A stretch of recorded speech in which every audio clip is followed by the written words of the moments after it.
My salutations to King among the monastics, ascetics, and who is the sun like. He gives a knowledge, he is absolute existence, consciousness, bliss in his nature. He has descended on this earth to remove all our afflictions, difficulties. To such Swami Vivekananda, the king among the monks, my salutations to him. My dear blessed aspirants, it is indeed very interesting to study the life of the great personalities. Why? Because we all think life is full of problems. Life has got a lot of struggles. Life has got ups and downs.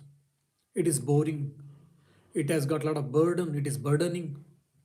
It is cumbersome, etc. etc.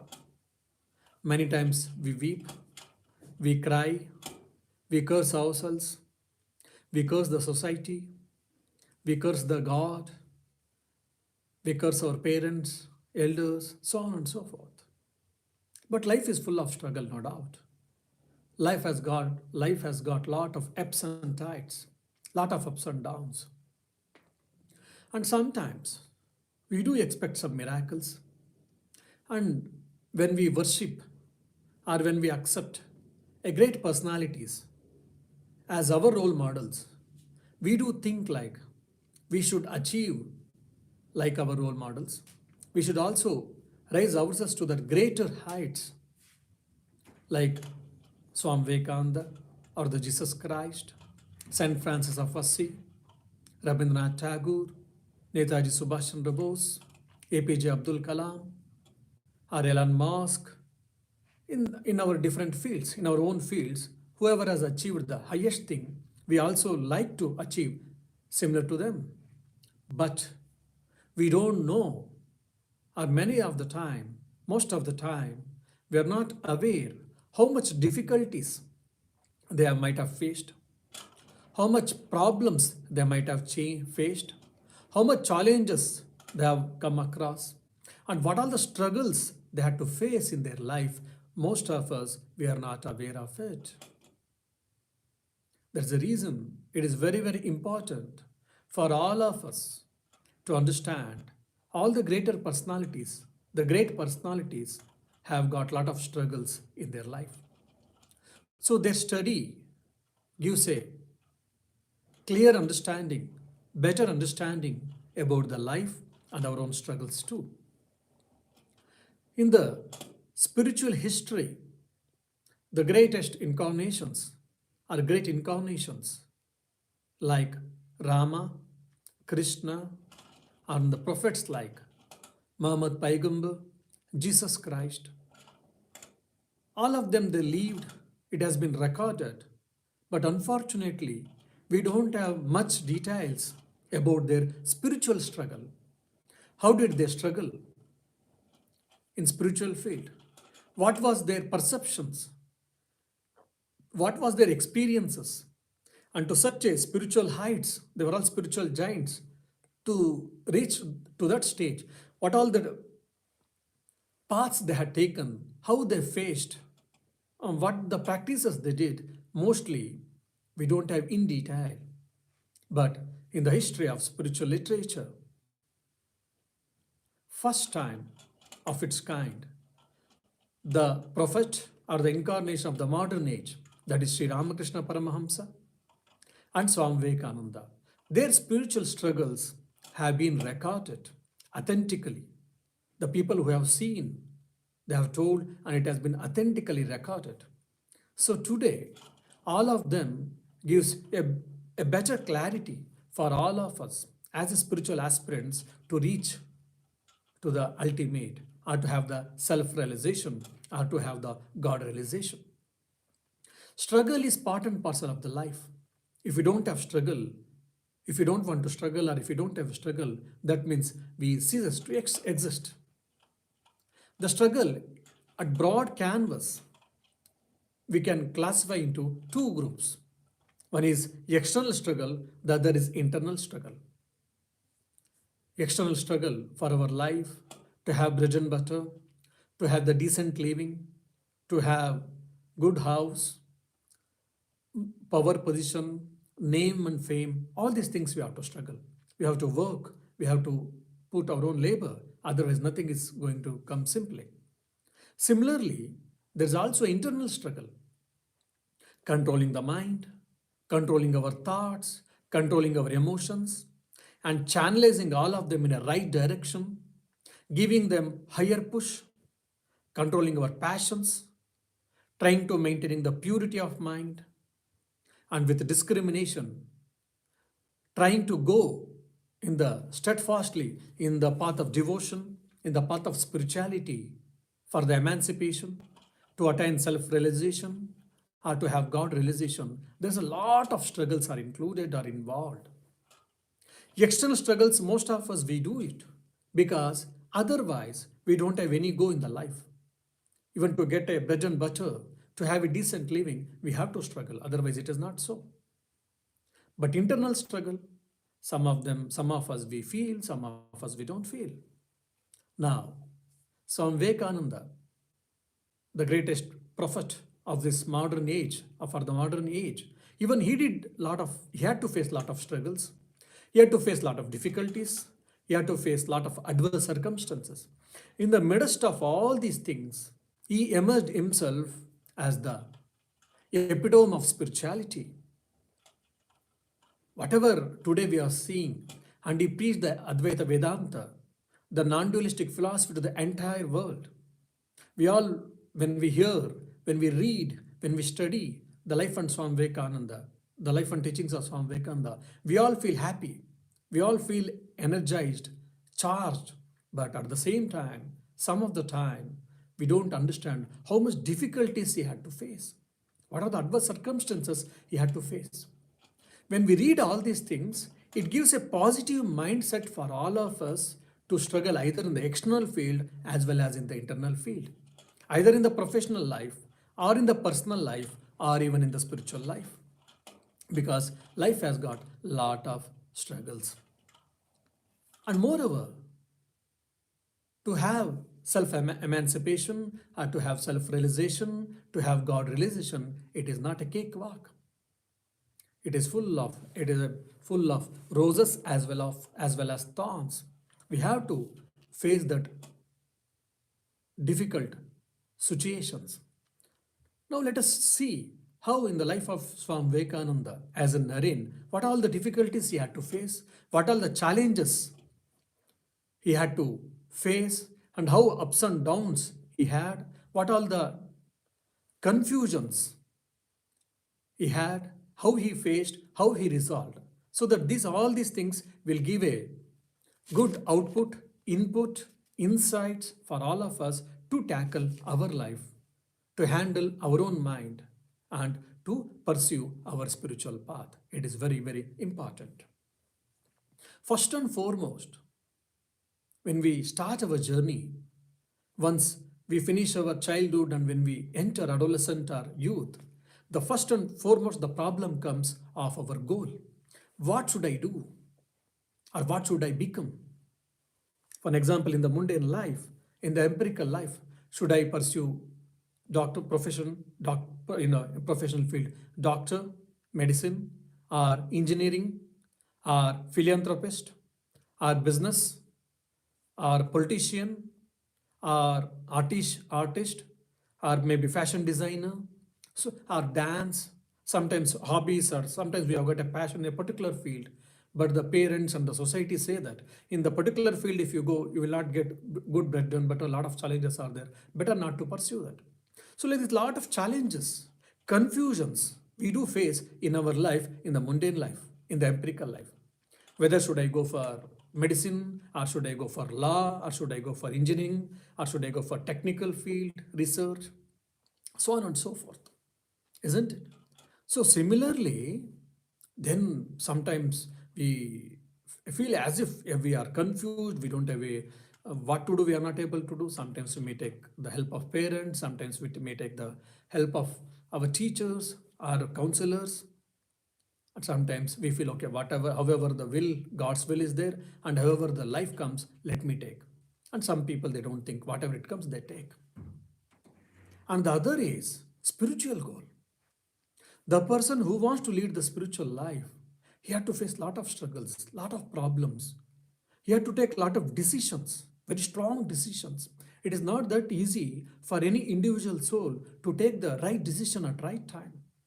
Have to take care of my professional life, empirical life, as well as have to take care of my spiritual life.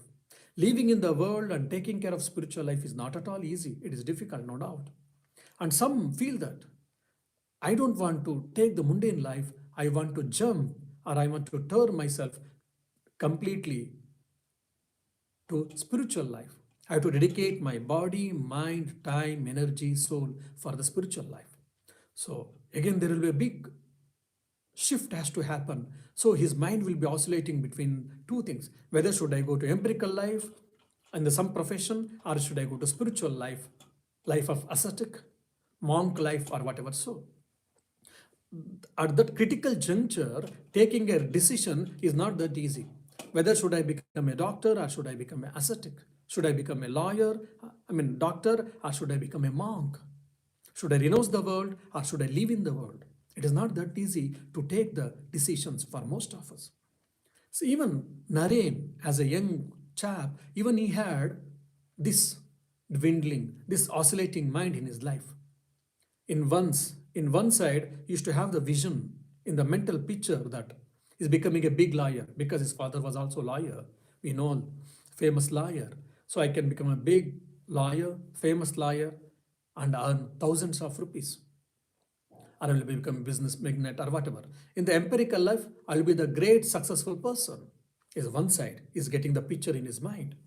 And the second side, life of a mendicant monk, just wearing a lion cloth and without having anything else, with a begging bowl, living under the tree, leading the life of ascetic.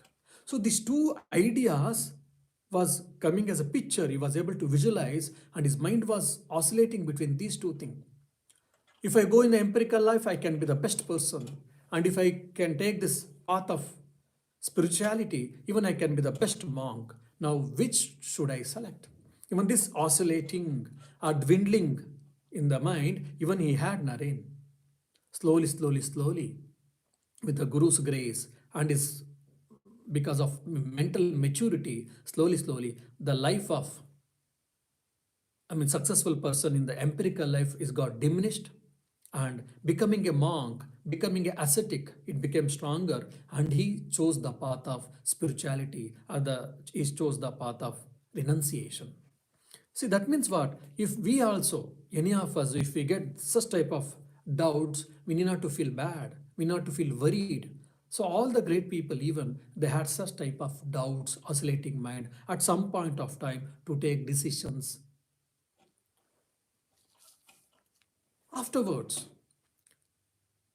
and during his youth, generally we all will be obsessed with, okay, I should stand first, I should have a good marks, good percentage in my graduation. After graduation, I should take a good job, I should have a handsome salary, decent job, I should have a peaceful life with full of salary, with full of all physical comforts. That's most of us, we think that, isn't it? But Swami Vivekananda's mind never cared for all these things. He was a voracious reader. Apart from reading the syllabus which was prescribed during his graduation, he studied history, he studied psychology, he studied majorly philosophy from Oriental philosophy and Occidental philosophy. Either from philosophy from the Eastern authors or the Indian authors, Indian philosophy, as well as the Western philosophy. He read in detail, in depth, lot of books he read. Nyaya, Vaisheshika, Yoga, Sankhya, and Vedanta he studied, and Herbert, probably Locke. So, Wittgenstein, Socrates, Plato, Aristotle, all their philosophies also he did read. Afterwards, he started inquiring. His mind started thinking whether the God exists. The ultimate principle, the highest truth called God, has been described in the Indian philosophy as well as in other philosophies, whether God exists or not. If God exists, has anyone seen? So if they have seen, let me try to understand, let me know. So his mind was full of doubts, and one side it was doubts, and lot of probably churning was going on inside the mind to find out the truth. What is truth? What is truth? What is truth? At the young age, where every one of us we think that I should have a lucrative job, I should have a handsome salary, I should get settled in the life after marriage, with marriage, etc., etc. But his mind was thinking that whether God exists or not, what is the ultimate truth in the life? And if so, God exists, has anyone seen? Such type of ideas was boggling Naren's mind. That is the difference between a common person and a Swami Vivekananda as a Naren. At the during his time in Calcutta, the famous religious preachers like Devendranath Tagore, Keshav Chandra Sen, so on and so forth. He went in Calcutta, India. He approached them with all humbleness. He asked them, "Sir, have you seen God?" Devendranath Tagore. He didn't say, "I saw the God" or "I didn't see the God." He said instead of that, "Oh, your eyes are so bright. You have got yogic eyes. You have got a bright future." But Naren didn't expect this answer. Whether my eyes have got yogic eyes or not, he wanted, "Have you seen the God? If so, yes. If not, no." Like this, he approached many people, but he didn't get a right answer, straight answer. Yes, I have seen God, or I have not seen the God. And one fine day, and at the same time, he had finished his graduation, he had started his post graduation, and his parents, they were trying to find a bride, suitable bride, so that marriage can be done and their responsibilities will be done, etc., etc. But Naren was not interested in getting married. Every time, whenever the marriage proposal came, he was saying that I'm not interested now. Let me see, let me see. He was postponing things. And one of his relative, Naren's relative, Dr. Ramchandra Datta, after hearing all these things, he said to Naren, "Naren, if you are interested in spirituality, really, if you are interested in God realization, please come to Sri Ramakrishna, a great saint, a great person who is living on the bank of Ganges in India, near Calcutta, that is called Dakshineshwar. This is a place, name of the place. You come to him. His name is Sri Ramakrishna. He's a great person. Yes, got a lot of visions, lot of experiences. If you can come, definitely he will be able to guide. If you are very serious about your spiritual life, why don't you come?" By that time, already once or twice, once he had heard about Sri Ramakrishna by his English teacher, English professor, Professor Henry Wright. So he thought, okay, and he also went along with Ramchandra Datta to Dakshineshwar, where Sri Ramakrishna lived. As soon as he went there, straight away, Naren asked to Sri Ramakrishna, "Sir, have you seen God?" Sri Ramakrishna immediately, straight away, without any ambiguity, he answered, "Yes, have seen God." And Sri Ramakrishna did stop there. "Yes, I have seen the God. Only the difference is, I have seen much more clearer than I am seeing you." So what a beautiful answer. And he continues, "If you have got a desire to see the God, I can help you to realize God, to view the God, to have the vision of God. But who wants God? People sheds tons of tears. People shed lot of tears for acquiring gold. For acquiring lot of property, lot of wealth, and for fulfilling sense gratification, etc., etc. But people are not interested in God actually. Who wants God actually? They shed lot of tears for acquiring power, for acquiring wealth, for acquiring women, etc., etc., but not for God. The first time in Naren's life, he had a answer, straight answer. "Yes, I have seen God. I have experienced the God. I have experienced the existence of God." Swami Vivekananda was flat. Naren got an answer and his mind was so happy. And Sri Ramakrishna, afterwards, he took him separately and he touched, and Naren lost his consciousness. Naren was with full of brilliance. He had got a lot of studies. He feels he had understanding about himself that he's a very intelligent person and he has got a strong will. People cannot bluff him, people cannot play with him. Such type of mindset Naren had. And Sri Ramakrishna, he had finished his graduation and he was pursuing his post graduation. Whereas Sri Ramakrishna, he studied only class 4 and he comes from a rural background.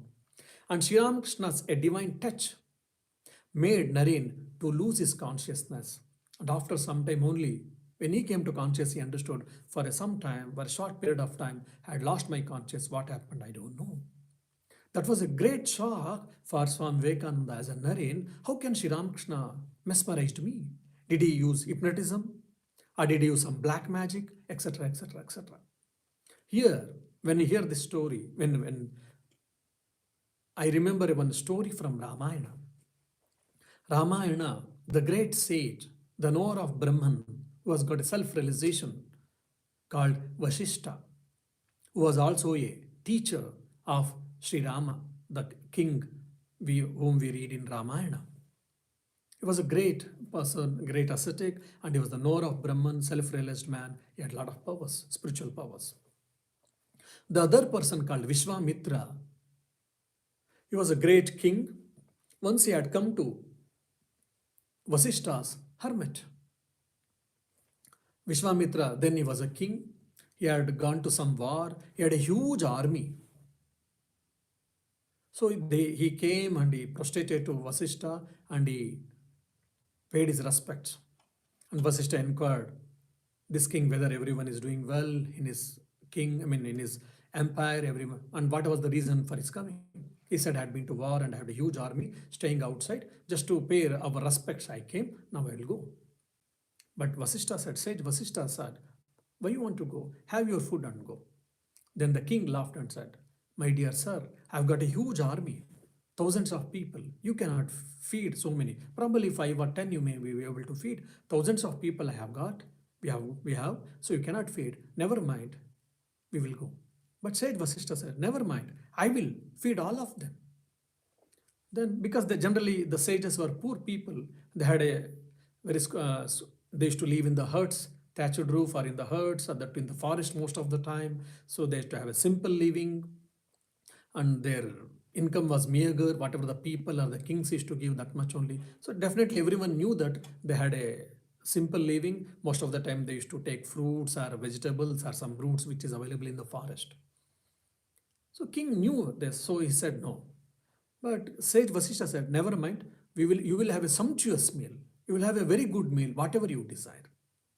For everyone's astonishment, he wanted to see. The king said, okay, and he called a calf called Nandini. It is a divine calf or cow which came from the heaven. And this sage Vasishta prayed to that Nandini, oh mother, I have got a guest here, thousands of people. Why don't you give a good food, sumptuous meal, good meal for all of them?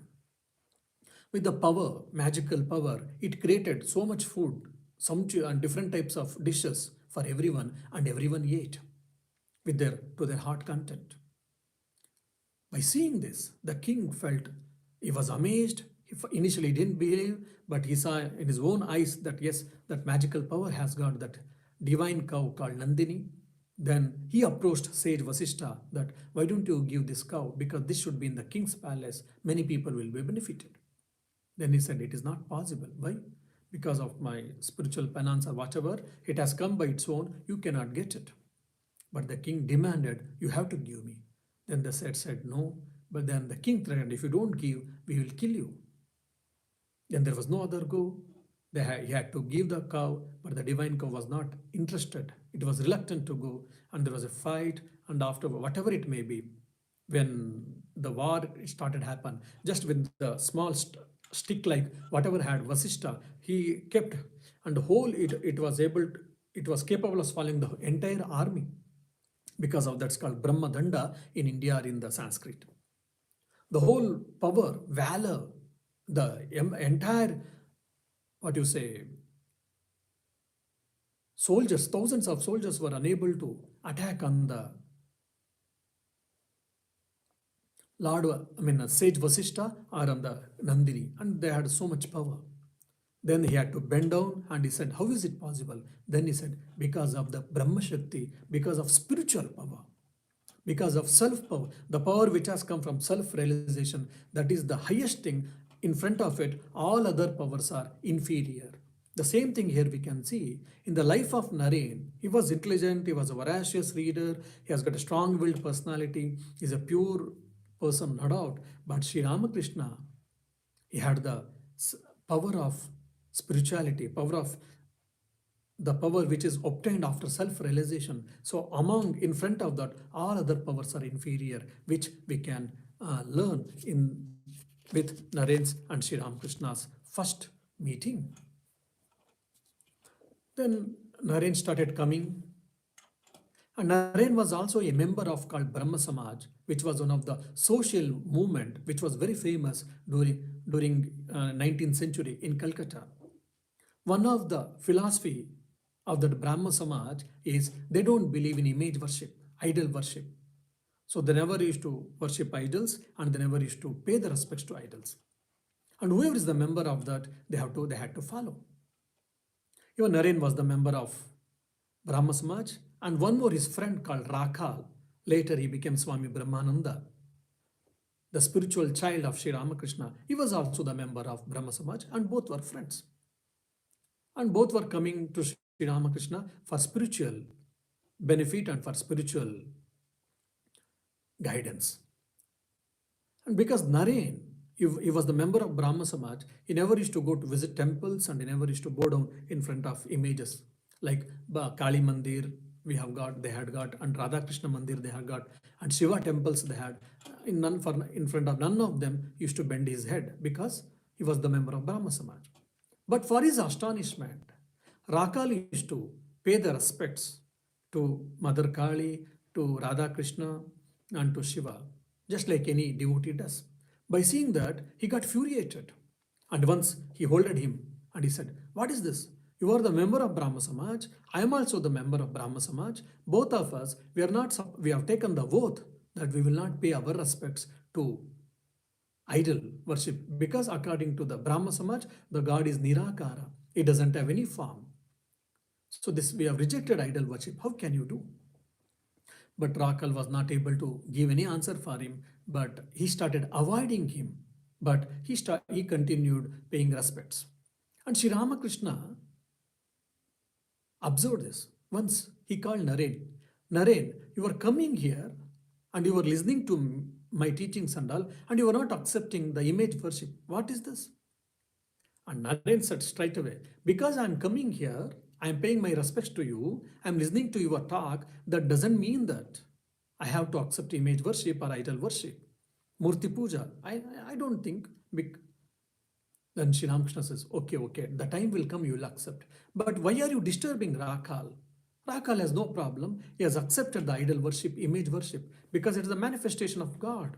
It is the image of God we worship. It is not that we worship stones, we not worship the metals, we don't worship the tree, or we don't worship the mud. We are worshipping the God in that form, isn't it? Swami Vivekananda was not interested, but Sri Ramakrishna told a beautiful point. If God is all pervasive, it is omniscient, then God exists even in the idol. How can you say that God doesn't exist? This logic, though initially Swami Vivekananda, Naren, he said okay, but he was not paying respect, but he kept quiet. He never disturbed Raka. After some time, he had a lot of problems because his father had a heart attack, his father passed away. There were a lot of problems.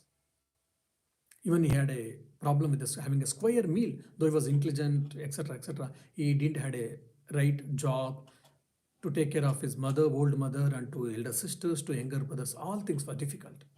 One fine day he came and he begged Sri Ramakrishna that please tell to your mother Kali that let us have a square meal. I don't want so many riches. I don't want wealth. I don't want a exuberant living or whatever. I want only my age-old mother and two elder sisters and two younger brothers. A square meal, that's all. Simple living and a square meal. 2 sets of cloth and a square meal. Please ask your mother Kali to bless so that let them have. Sri Ramakrishna said, oh, I have asked Mother Kali, But she says that you have not accept her. You don't accept her. That's why. Why don't you go and pray?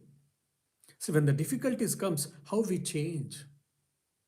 So the difficulties also will take us to in a right direction. That's we understand. That's we have to understand. Initially, Naren said, "No, I don't know whether she accepts me or not." And all. Sri Ramakrishna assures him, "No, you go and pray for Mother Kali. Definitely, she will accept. She accepts your prayer. She fulfills your wishes. I will assure you."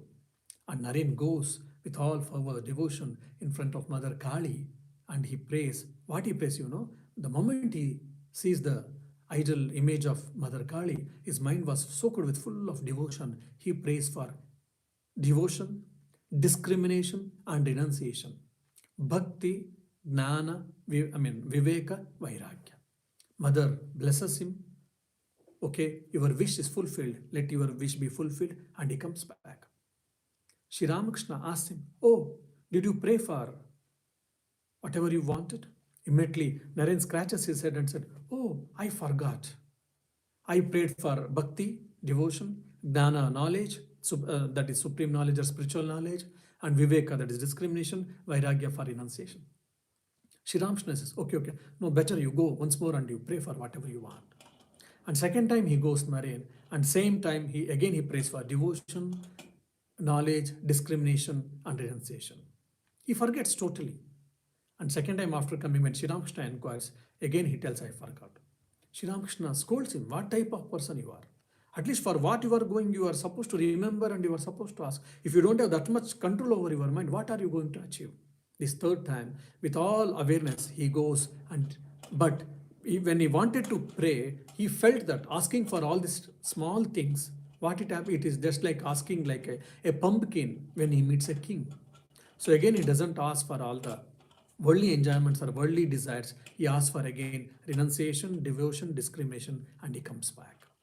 And afterwards, he understands that it is his Guru's play, Sri Ramakrishna's play, and he pleads his Guru, Sri Ramakrishna, that please, it is not for me, it is for my mother and for sisters and brothers I am asking. Please let them have square meal at least. Sri Ramakrishna laughs and he says, "Okay, let your prayer be answered with the grace of Mother, Universal Mother," and it was answered, of course. You see, he had to face a lot of difficulties to accept the Mother Kali. And he understood now when the Almighty, the universe, Mother or God, is omniscient and omnipresent and omnipotent, it can exist even in the image, it can exist in the idol, it can exist in everywhere and everywhere, anywhere and everywhere. So we have to accept. So he accepted the image worship, idol worship, which is also part of his sadhana. When in future days, the king of Khetri, Rajasthan, and so many people, when they asked, when they rebuked either in India or in the Western country about image worship and idol worship, he was able to give beautifully. He was able to explain the science of worship, science of image worship or idol worship beautifully. Why? Because he himself had this question, he had his beautiful experience. So like this, we get a lot of doubts, we get a lot of confusions, we get a lot of challenges, we have to face a lot of difficulties. All these things are there just to learn the right things. We have to understand them, we have to, in a right perspective, that's what I mean. So Swami Vivekananda, from Naren to Swami Vivekananda, in one day, he didn't evolve, he didn't become, he didn't get molded. He had to face a lot of challenges, lot of doubts, lot of adverse circumstances. But in spite of that, he was able to reach to his greater heights. So similarly, even we may also have to face lot of difficulties, lot of problems, lot of challenges, lot of adverse circumstances. Never mind, but we have to pursue our path. We have to go on with steadfastness, with the dedication, with the commitment. We should keep on going. Then we'll be able to reach our goal. That's what we can see in the life of Swami Vivekananda. And just he was 22 or 23 years. He was born with silver spoon. His father was a big lawyer. He had a good income. So there was a big house. They never had any problem financially. So there were, even the workers were there to take care of in the house, to do all the domestic works, etc., etc. But when his father passed away, there were so many problems. And every day they had a sumptuous meal, but to have a square meal, he had to face a lot of difficulties. Even at that juncture, he never deviated from spirituality. That is the thing which we have to understand here. We are working in the office. We have got some problem. My boss scolded me, my senior scolded me, or my junior misbehaved with me. A single incident is enough for us to disturb our mind. Oh, Swami, my mind is disturbed. I'm not able to sit. What can I do? I'm not able to sit and concentrate my mind for meditation, we say. I cannot do my prayer. I cannot study. I cannot, I'm not able to control my emotions. I'm not able to control my mind, etc. etc. We say, but in the life of Swami Vivekananda, in Naren's life, we see his father passes away. He and his mother and brothers and sisters had to leave their house. Only one house was there, and all the family property they lost. And for square meal, they had difficulties. Even at that juncture, he was able to meditate. He was able to pursue. He was able to take care of their family, and at the same time, he was able to pursue the spiritual path because of determination, because of discrimination, because of strong will. It so happened it so happened once there were a lot of problems, lot of challenges, and Swami Vivekananda as a Naren, he was a handsome youth, and he was a well-built personality, and he was looking very good, and anyone whoever sees, they used to get attracted towards him. A lady who comes from the rich background, she wanted to enjoy Naren, means physically. So once this lady sends a word through their friends, through Naren's friends, saying that if Naren can give the physical enjoyment for few days or few hours, I am ready to take care of his poorness, and I can fill his house with full of gold and with full of money. So once for all, his whole poverty or his poorness will be extinct. I can check it. Only had to give, physical joy for me. Means unethical life she wants him to lead. But Naren, him immediately, he said, I will never do that. I may die, my family may have to starve, but I will never go for this unethical life. I will never take this unethical life. It is not good. And he said, and also he warned that lady, please don't waste your body and don't waste your mind for these trivial matters. It is not good. This body and mind has given, it is a wonderful instrument to achieve the greater things, to achieve the bigger things. He advises, and he also rebukes, he scolds his friends, whoever got such type of uh, matter in front of him, and he also scolds them, and he comes out. See, even at that critical juncture, at the difficultest time, he never deviated from the right path. His discrimination, he never lost his discrimination. He never lost his spiritual path. He never lost his mental purity. He never lost his right thinking. This is the greatness of Narayan. Even probably one tenth of the difficulties when we get, immediately we lose. We lose our body, we lose, in the sense we lose our mind, we lose our emotions, we lose our thoughts, we lose God thinking, everything, and we become something else. This is the differentiation between Naren or Swami Vivekananda and we common people. So the greatest, if you have to become you have to reach to the greater heights, means you have to do greater renunciation. You have to face lot of difficulties, great difficulties probably you may have to face. That we have to understand. Probably one story, this reminds me of one story. At least for argument's sake or for story's sake, we shall take this. There was a huge hillock, and people went and they started, uh, they cut the huge rocks, stones in a big shape, and they brought and they started sizzling to give a shape. After maybe 4 or 5 or 10 times, when they sizzle with the when the bet with the help of nail, some portion of the rock or some rocks it opened. Then they cut into pieces slabs, and they made a slabs of the temple. And some portion of the that hillock, they were gone beating for 10 or 15 or 20 or 25 times with the help of nail. Then it opened. Then they used them as the pillars and they erected as the pillars in the temple. And one or two rocks were there wherever they were very fine, and they were gone sizzling. They were, with the help of nail, they were gone beating 50, 100, 200, 300, 400, 500, and they gave a beautiful shape for that, and that became the idol, and it was consecrated and it was established in the shrine and they were worshipping. And one day, these three rocks also had a conversation. The slab rock said it, see, we all three were sisters and we come from the same mother mountain. But today, people spit on me and people walk and they do all shabby things on me. But whereas, oh, pillar rock, at least for you, they will sit or they will erect on you or they will stand on you, sometimes small babies and all, or after taking prasad, they may wipe on the pillar. But whereas our own sister, rock, which is kept inside the shrine, a sanctum, it has been worshipped with all respects, it has been seen and it has worshipped with the sandal paste, with all types of water, etc. etc. How God is cruel, isn't it? How God is partial, isn't it? Such type of things were told by slab rock itself, the rock which was used as a tile rock.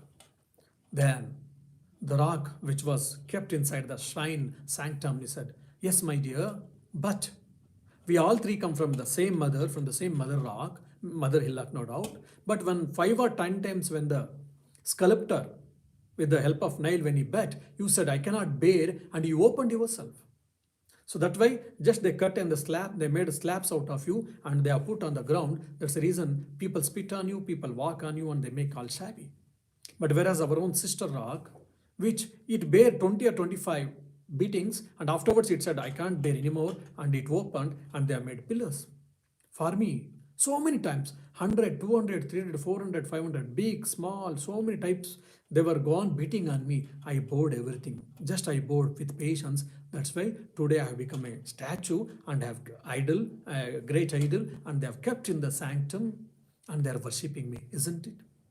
When the god rock, when it said this, the other two rocks, they nodded their heads. Yes, it is. So the difficulty is why we have to face. Why it comes. It is not that simply it has to come. It has to come. It is not that. When it comes, we have to face in the positive way. These are all coming to make us strong, to make us more and more strong and vigilant and aware. That's what Swami Vivekananda beautifully says in his lecture on Karma Yoga. The world is a gymnasium where we have come ourselves to make strong. So all these difficulties is supposed to make us strong, with strong mind, with strong will, with strong intellect, with strong thoughts, with strong emotions, so that we'll be able to cross this ocean of samsara or we'll be able to face a lot of difficulties. But unfortunately, with this positive mindset, we don't come. We curse God, as already told in the beginning of my lecture. We curse God, we curse the world, we curse our parents, we curse the system, we curse the government, we curse our country, religion, so on and so forth. But Naren, Swami Vivekananda, he never cursed anyone. He accepted everything and he kept on going further.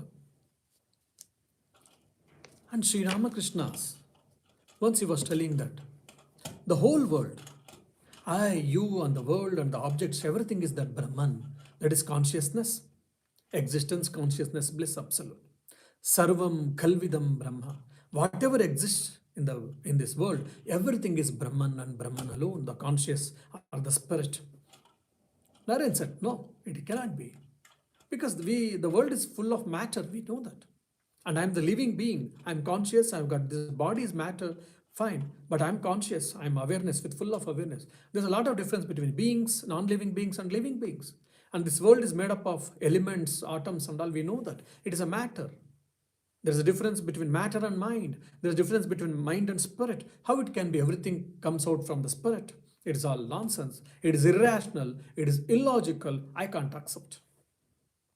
Sri Ramakrishna says, no, it is true. Even the Rishis have said, thousands of years before, they have experienced it. Then Naren said, if so, probably it is an hypothetical argument. It is either a hypothetical argument or the Rishis don't have a rational mindset or they have lost their senses probably. Sri Ramakrishna laughs and said, okay, let the time will come. And Sri Ramakrishna used to give text like Avaduta Gita, Ashtavakra Gita, which are the text related to Advaitic philosophy, the non-dualistic philosophy, to read. Naren used to reject, no, I don't like non-dualistic philosophy, Advaita philosophy, so I don't read it. Then Sri Ramakrishna knew that is the path of him, So he used to say, oh, because I can't read, why don't you read for me at least? Then, because for his master's sake, Naren used to read Ashtavakra Gita, Avadhuta Gita for him. One day, again, Sri Ramakrishna was explaining the non-dualistic philosophy, and whatever exists, everything is Brahman, that consciousness, like myself and you people, and the cot which I am sitting is the glass and the jug, everything is Brahman. Naren got up again and he went out, and with one of his friend called Hajra, he was go on doing joke. What is this person? He has lost his sense, looks like that. Because everything is Brahman, everything is consciousness, everything is spirit. He's saying that how it can happen. My, you, me, the cigar, and the jug and the kettle and the cot, all these things, how it can be. Sri Ramakrishna comes out and asks, what are you speaking? What are you talking? What are you discussing? Naren laughs and tells, oh, the same thing, you are saying that everything is Brahman, everything is Brahman. How it can be? It is all foolish, it is illogical, it is irrational. Sri Ramakrishna immediately said, is it? Still you have got a doubt, and he touches him. Sri Ramakrishna is full of spirituality, with full of spiritual power, energy, isn't it? And is of course a great incarnation. He touches Naren, and in no time, Naren will have a vision of that Advaitic experience where the Brahman and Brahman alone exist, and the whole world, whatever the object or whatever I, you, the world, everything is nothing but the image of that consciousness spirit. There is only consciousness, there is only spirit, there is only Brahman, there is only Atman, and nothing else exists. And everything is an appearance. Just like in the dream world, we experience that as a dream, but as soon as we get up, we understand that it is a dream. So similarly, the whole world, external world, whatever we are experiencing today as a reality, for him, it was a mere dream. And he explains himself the experience. When he went back to his house, he was going, the car, the vehicle was going, and the railings, everything was appearing as a dream. It was an appearance, it was not real. And he used to go and hold the bars and used to beat his forehead against him, whether they exist or not, he was not able to feel. And he goes to his house, and mother serves food, and he sits and he started eating. He was able to experience that Brahma, like when we sit in Ramakrishna Math and some other places, we chant Brahmarpanam Brahmahavihi Brahmagno Brahmanavutam Brahmaiva Tena Gantavyam Brahma Karma Samadhinam. The oblations is Brahman, and whatever the items we use for oblation, it is also Brahman, and the fire is Brahman, and the person who is sacrificing and who is giving in that, the pouring in that fire is also Brahman. Even the act is called Brahman. The same which we read in Bhagavad Gita, the same truth was experienced by Naren. When he sat in front of him, the plate, the rice, the dal, everything, the lentils, everything, it was appearing as a Brahman. And he was eating, the action and even the body and everything was Brahman for him. That's the reason for a long time he was not able to eat. And not only that, while eating, he was feeling that I am not eating. Because Naham Karta, Naham Bhokta. I am neither the doer nor the enjoyer. Someone else is eating. So as a result, he was not able to eat for a long time. Well, few morsels of food he had to eat, and he had to keep quiet. And he had lost his sons. Probably his mind was in the conscious. Again, his mother shook him. Mother made him to come to conscious. Again, he started eating. After some time, he lost. Such a beautiful Advaitic experience Naren had. But before that, he had again a lot of struggles. Initially, never accepted the Advaitic truth. He used to argue with Sri Ramakrishna and all, but Sri Ramakrishna's grace, Sri Ramakrishna's divine touch, it changed his mind, and he had an experience of Advaita. From that day onwards, he never rejected Advaita. Rather, he became the expounder of Advaita. He became the master of the non-dualistic philosophy. In forthcoming days, he taught this Advaita Vedanta, the non-dualistic philosophy, to the entire world, like Adi Shankaracharya, who taught this non-dualistic philosophy for all of us. See, like this, he also had to face a lot of struggles. He had to face a lot of difficulties. He had to face a lot of adverse circumstances. Probably in the next class, I will also explain how difficulties he had to face because of after his father's passing away. In the midst of all these things, he sticked on to his spiritual path. He never deviated from ethics. He never deviated from spirituality. He never deviated from all these things, and he was with steadfastness, dedication, commitment, with sincerity, he was able to have the nirvikalpa samadhi. The what is nirvikalpa samadhi, and how he had attained, and what all the difficulties he had to face for all these things. In the forthcoming, in the next week, I shall try to explain. Thank you. Om Shanti Shanti Shanti. Harihi Om Tat Sat. Shri Rama Krishna Arpanamastu.